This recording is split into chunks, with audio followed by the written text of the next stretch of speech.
You're watching Channel 8. And now, people you can count on. Gary Waddell, Paula Francis, Eric Randall, and Scott Higgins. This is Channel 8's Eyewitness News at 11. Good evening. A Las Vegas teenager was arrested by police tonight for allegedly molesting two young girls he was babysitting. The victims are 3.5 years old.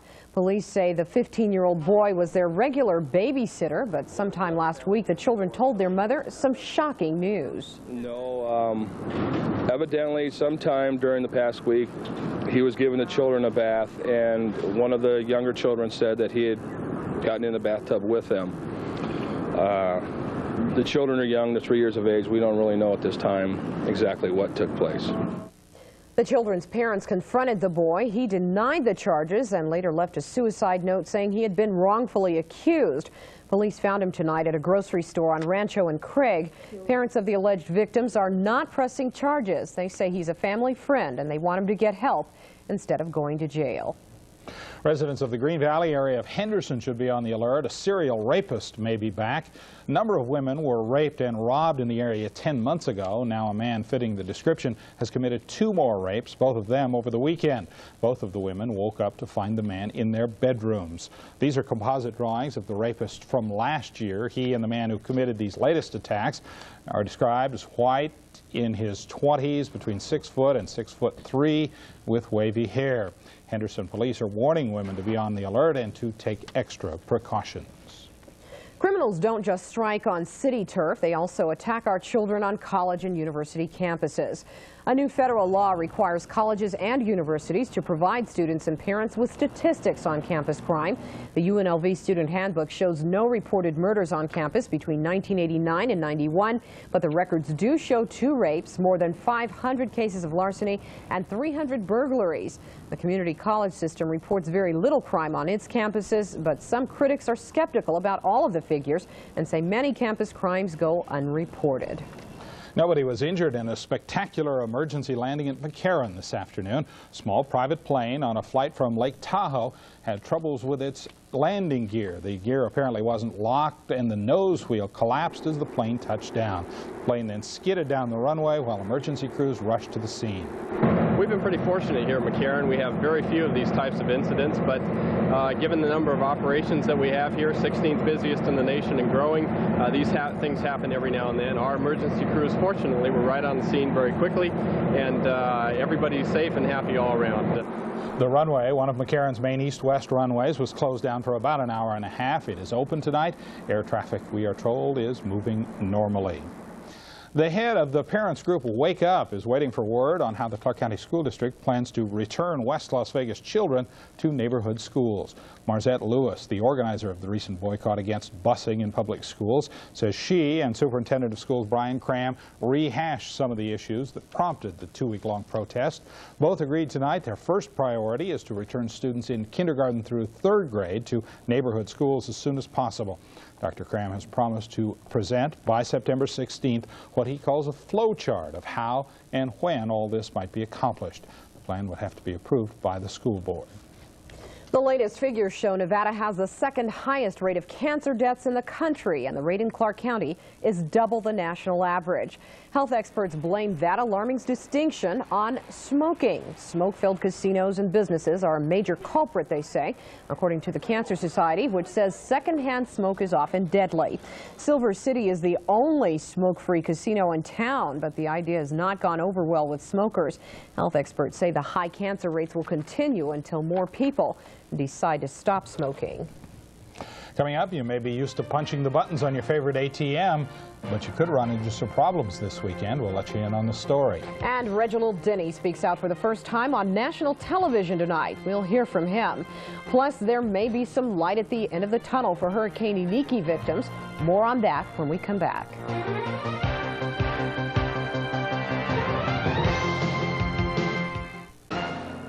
Hello, I'm Charlotte Evans. And I'm Margaret Ray, inviting you to join us tomorrow morning at 6 for Eyewitness News This Morning. We'll have the latest on Hurricane Iniki, and we'll let you know how cleanup efforts are going and the latest damage estimates. That and more coming up at 6. Life on Hawaii's Kauai Island is beginning to get back to normal tonight. The island was devastated by Hurricane Iniki on Friday. Tonight, some phone service is back, and the water and electricity are coming on little by little. Harvey Levin has the very latest from Kauai. I got it. Willy Willy Harbor on the south side of Kauai is home to many residents. Almost without exception, Hurricane Iniki devastated their lives. We crawled out of the hatch, went down the white line, right there, into the water. There was another boat here. They've moved some of the boats. So you went underwater?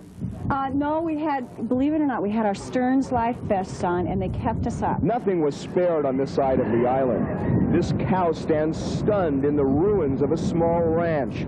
From the air, the scope of the disaster is evident. Although aerial views show the dimensions of this disaster, to understand the full impact of a hurricane, you have to look at individual sites, like this Budweiser plant. It was built 3 years ago. It is completely demolished by Hurricane Iniki. Have people, this seems to be a sitting duck, have people tried to loot this plant? Yes, it is, yeah. But we're trying to avoid it.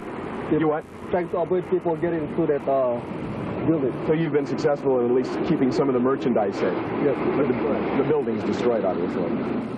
As the tourists begin leaving this island, the residents are left trying to pick up the pieces of their lives.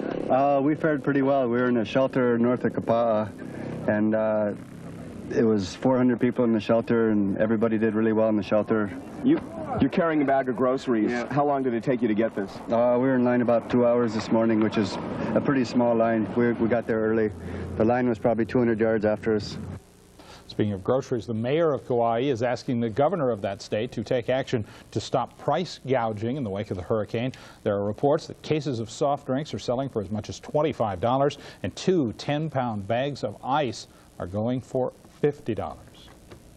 It's been 4.5 months since 2 words, not guilty, brought the city of Los Angeles to its knees. It all started with the videotaped beating of Rodney King. That led to the trial of 4 officers accused of attacking King. On the afternoon of April 29th, a state jury found all 4 not guilty of assault. Violence exploded throughout South Central L.A., and another videotaped beating became a piece of unfortunate American history. During the riots, Reginald Denny found himself in the wrong place at the wrong time, viciously attacked by some angry residents. Denny suffered almost 100 facial fractures in the assault that played out all over the country on live television. Good Samaritans who saw the violence on TV rushed to the intersection where Denny had been beaten and took him to the hospital. At first, doctors didn't think he was going to make it, and Denny himself spent 4 days in a coma before coming to. He told Inside Edition earlier tonight that it was his 8-year-old daughter who helped him pull through. I remember on a couple of occasions, it was kind of sad because she would just kiss my hand because, you know, I wanted her to kiss me like on the cheek or something, but she'd say, "No, Dad, I can't kiss you there because you got too many tubes, you know, in her way because I had stuff coming off me." So she didn't want to get close to my face, and so she would kiss me on the hand. And it's, you know, when you look over and see, you know, for those who have kids, when you see your little one standing there, it really does something to you. Makes you want to pull through all the more. Oh, yeah, because, hey, you know, I didn't want to leave her with some sort of, you know, this is the end. I couldn't imagine that, you know. Did you ever think that maybe he was going to die? Yeah, the first time, because my mom called the hospital, and she said they don't know how he's doing yet. And what did you think? I thought I wouldn't have my dad anymore, but I have him now. There are now rumors floating around L.A. that Denny yelled out some racial slurs, inciting that now infamous beating. But Denny told reporter Bonnie Strauss that it's not within his being to do something like that. The 4 officers acquitted on state charges in the King beating still face federal charges. UNLV police are trying to find out who printed up and sold thousands of counterfeit tickets to this weekend's Chavez Camacho fight at the Thomas & Mack. Security officers at the fight confiscated about 50 phony tickets, but say there were a lot more of them that were sold, some of them for as much as $700 each. Some people came all the way from Mexico to see the fight and were turned away at the door because their tickets were counterfeit. What a disappointment. There will be big changes at 100 local banks this week. We'll tell you if yours will be affected after this. And we'll also tell you who the odds makers are favoring to win the presidential election. Stay with us.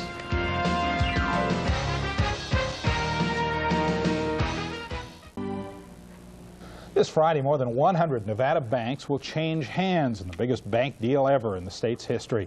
It's all part of the purchase of Valley Bank by Bank of America. As Don Hudson reports, the deal is going to affect thousands of customers, and for some, there may be a little confusion. Hi, how are you? Okay. A banking transaction like no other in Nevada is about to take place. For starters, 72 Valley Bank branches like this one and 17 Security Pacific banks are becoming part of Bank of America.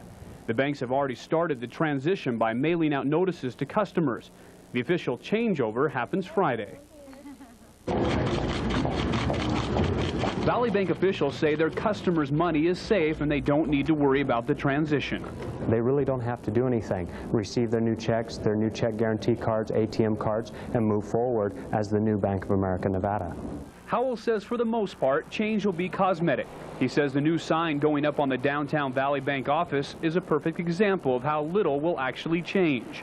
However, some banks will be swept away with the deal. 4 Security Pacific banks and 1 Valley Bank will close for good. The bank deal got started when federal regulators told the Bank of America it had to sell off some of its branches to avoid becoming a monopoly. Well, that's just what Bank of America did. It sold 29 branches, including this one, to U.S. Bank. Then it took over the Valley Bank branches, a give and take that's getting mixed reaction from Bank of America customers. The day that I opened my account here approximately a month ago, they informed me that they were transferring or changing the name to U.S. Bank. I wasn't at the time certain to what effect that would have on my account, but it seemed a good idea to go with a much more established bank like Citibank. I must stay with this bank because it's very convenient and it's close to my business. Each bank customer will have to decide what he or she will do about their accounts. But bank officials want to remind customers the institutions involved are more or less changing names, and few, if any, services will actually be interrupted during the transition. Don Hudson, Eyewitness News 8. If you have any questions about just how this merger will affect you, you should ask your bank, and it would probably be best to do it before Friday. Good suggestion. Vice President Dan Quayle campaigned today in Boise, Idaho. He spoke about his tie with the state. Idaho and I have a lot in common. We're both famous for the potato.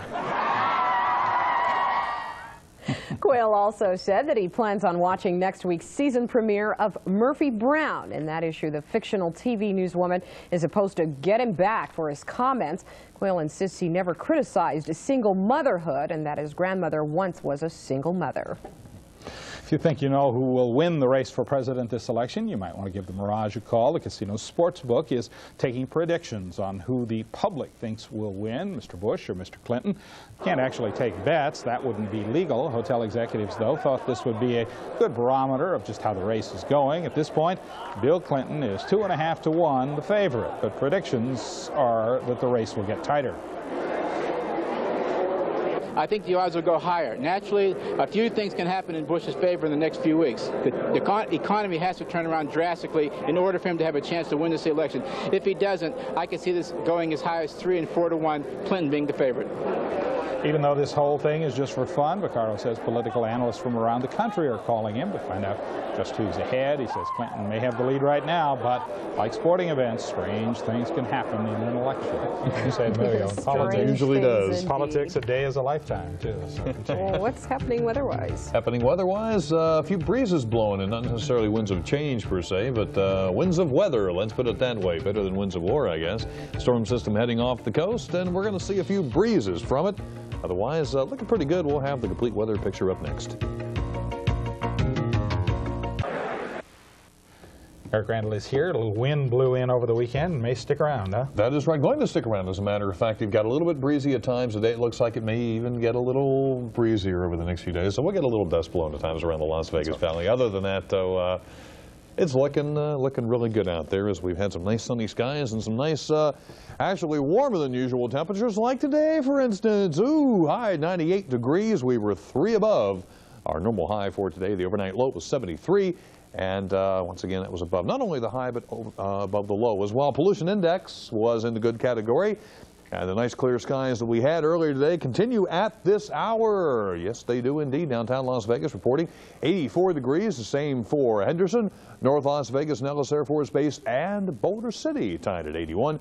83 for Sunrise Manor and Paradise Valley. Spring Valley 80 degrees, and it's 50 up at Mount Charleston. At the airport 82, humidity 18%, the barometer 29.78 on the rise, and the winds from the southwest at 12 miles per hour. The high temperatures today were definitely on the warm side. Once again, Laughlin hit the hot spot in the state with 105 degrees, 92 for Pahrump, 91 at Mercury, Tonopah, and Reno tied with 82 degrees. Ely had a high of 80, and Caliente topped that at 86. And once again, we've seen the orange tomorrow's predicted high temperatures, and not a lot of change is expected. Speaking of not a lot of change, we haven't seen much into the late night hours. Clear skies have continued down around our way throughout most of the day. We had a few speckles of clouds pop up at times. Most of the clouds that we did see were over the northern part of Nevada in advance of a large band of clouds moving through the northwest, continuing on into the northern Rockies as well. Those clouds associated with an upper level low pressure system that is off the coast of Northern California. It's still sitting pretty far out there, but it's going to move farther to the east over the next couple of days and should move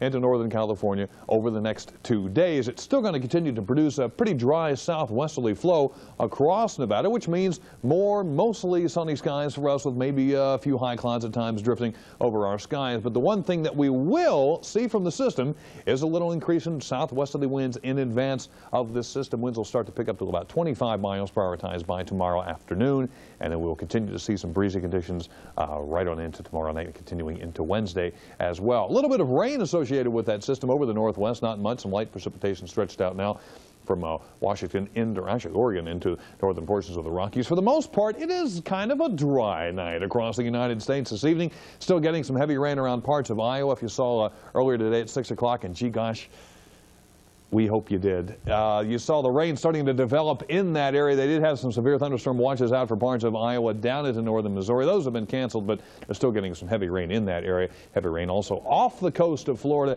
and the eastern Gulf Coast region. Otherwise, it's a pretty calm night around the United States this evening. For us, great evening is in store. It's going to continue to be fair through tonight. Lows will be around 70. Winds from the southwest at 10 to 20 miles per hour. Tomorrow, mostly sunny, but yeah, a little breezy. Highs, no change from today, upper 90s. And winds from the southwest, 15 to 25 miles per hour. Once again, that should be by tomorrow afternoon, and they're going to stay breezy into tomorrow night. Otherwise, pretty much more of the same thing in store. We may see some high clouds in and out. Mostly sunny skies will continue and breezy conditions starting tomorrow afternoon and staying with us into Wednesday. Highs also will be the upper 90s into Wednesday as well. Gary? Okay, thanks, Eric. Dave McCann is here on a Monday night with all the sports. Thank you. Monday Night Football. The Stars have a new owner, and the Rocket, the man known for returning kickoffs, kicks himself into trouble up in the Great White North. Highlights coming up next.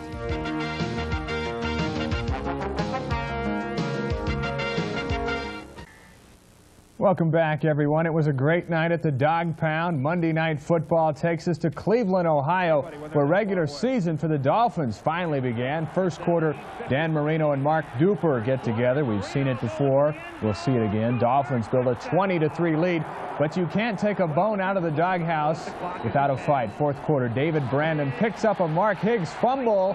He takes it in for the touchdown. There he goes. Suddenly it's 2017. Cleveland believing they can do it. And they're not done either. Bernie Kosar and former Giant Mark Bavaro hook up. Bavaro is going to get the ball, and then he's going to go end over end into the end zone. Browns lead at 23-20 with 1:18 to play. Not enough time for some, too much for Dan Marino. He gets his team down the field and into the end zone. 7 seconds left to play. The Dolphins get out of Cleveland with a 27-23 victory. It's one of those great baseball nights when New York plays at Chicago and Chicago at New York. Let's start with New York and Chicago. Cubs and Mets in a slugfest at Wrigley Field. In the 5th, Andre Dawson takes a whack at a Brett Saberhagen pitch. That apple's out of the orchard. 5-0 Cubs. Mets tie it in the 6th, but Derek May will send another shot out. It's 6-5 Chicago. Would the scoring end?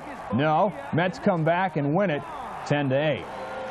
Now let's check out Chicago and New York. A full moon over Yankee Stadium means one thing: a fight on the field. Former Cub George Bell not happy with the pitch, and the mess begins. White Sox and pinstripes have never really mixed well, but you can wear anything in New York. Yankee coach Frank Howard's going to come out and get involved with Taco Bell. Why don't you step outside, young man? Earlier in the game, once this mess gets over, we step back earlier in the game. New York sent back-to-back shots out beyond right field, the latter coming from Mike Stanley. But Chicago took the lead in the third and then held on to win it. You could say they were the worm in the Big Apple tonight, 8-6. Well, up in Cleveland, Indians and Blue Jays getting together. Indian Glenn Allen Hill, yeah, some trouble running the bases. Looked like the landing out at McCarran today. Everybody okay. Base running is a lot easier when you take the pressure off. That's what Hill does in the third. And the Indians get the win up north, 2-1. Cleveland is a half game out of fourth place in the East. At Boston, the Blue Jays loss gave Milwaukee a chance to pick up a full game in the AL East. First inning, Paul Molitor gets the Brew Crew on the board. His RBI puts Milwaukee up 1-0. Later in the inning, Robin Yount bloops a shot beyond second. Darrell Hamilton comes in to score. It wouldn't get any better for Boston. The Brewers win it 6-0. Milwaukee is now 5 back of Toronto. Other scores for you tonight. Baltimore, yeah, it was nifty. Baltimore over Kansas City. The Oakland A's beat Minnesota by 1 in the National League. It was Philadelphia over Montreal. Houston beat San Francisco. Pittsburgh won better than St. Louis. The Dodgers beat the Padres 5-4 in 11 innings. 2 California businessmen bought the Las Vegas Stars today. Henry and Ken Stickney put out about $6 million or so, likely the highest purchase in minor league history. Last night the Stars got beat 23-1. Not what its new owners wanted to see, but baseball goes on. It wasn't an omen, but no, I think that that's the beauty of minor league baseball. You can't control the product on the field, but it certainly is a lot of fun. And every year, hope springs eternal out there out in the ballpark. And I think we're going to have a terrific team next year. It's going to have a lot of quality players coming up from Wichita, and I'm really optimistic about 1993 and beyond. Rocket Ismail, the Notre Dame star, blew a fuse Sunday and may now find himself suspended from the Canadian Football League. They're taking on Calgary here. Ismail kicks a couple players in the head. CFL officials will decide later in the week whether or not to suspend the Rocket. The fallout of such behavior will certainly be interesting to see. UCLA lost its quarterback today. Wayne Cook is out for the season with torn ligaments. A redshirt freshman will start against BYU this week. San Diego State cracked into the AP Top 25 this week, something they haven't done for 15 years. Marshall Faulk's 299-yard rushing performance against BYU last week pushed the Aztecs onto the national scene. Faulk and the Heisman could very soon become synonymous. And that's a look at sports. He's amazing. Yes. Thanks. When Eyewitness News continues, we will tell you why the Queen of England may soon be taking home a little less in her royal paycheck. And the story of a little kangaroo that lost his way. He was found wandering around in Oregon. Stay with us.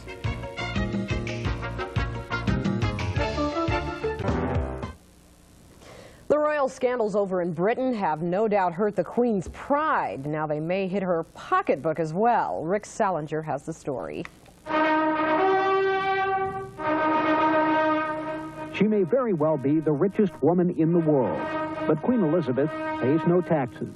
Her fortune is estimated at nearly $12 billion. Only in 1971, when there was a parliamentary inquiry into the royal finances, did in fact the government admit that the Queen had this tax exemption, and this caused considerable shock. Recent polls show 90% of those surveyed believe the Queen should pay taxes. Certainly. We have to pay taxes. I just think that because everybody else has to pay taxes, the royal family should pay too. The so-called civil list calls for the Queen to receive more than $15 million a year. Her mother just over $1 million. Her son, Prince Andrew, nearly $500,000. Others on the list include the Duke of Edinburgh, the Queen's husband, her son, Prince Edward, daughter, Princess Anne, sister, Princess Margaret, and cousin, Princess Alice. You doubt the monarchy will survive, but royal watchers are calling these months the greatest crisis in the Queen's 40-year reign. Rick Salinger, London. Here in Las Vegas, we tend to find some interesting things in our backyards from time to time, an occasional lizard, maybe a scorpion, but how about a kangaroo? Well, a kangaroo was exactly what one neighborhood in Portland, Oregon discovered over the weekend. Baby kangaroo was seen by many as he bounced from one backyard to another. Authorities had a tough time lassoing the feisty kangaroo, but they finally managed to settle him down. Our dog was chasing this kangaroo in circles around the backyard. And just as I got there, the policemen and some of the neighbors were in the backyard, and they were lassoing it. And they put it in like a little cage, and the cage was just bouncing all over the place after they closed the door. Residents in the area were surprised over the whole ordeal, and authorities have no explanation of just who the kangaroo is, where he came from, or why he decided to roam through everybody's backyard. Must have jumped all the way. Australia. Feisty little guy. You see the cage jumping there. Big jump. Program note tonight, you will not see any of Channel 8's late night lineup. We will be going off the air in just a couple of minutes, so our engineers can work on our transmitters. But we will be back tomorrow. Have a good evening, everyone.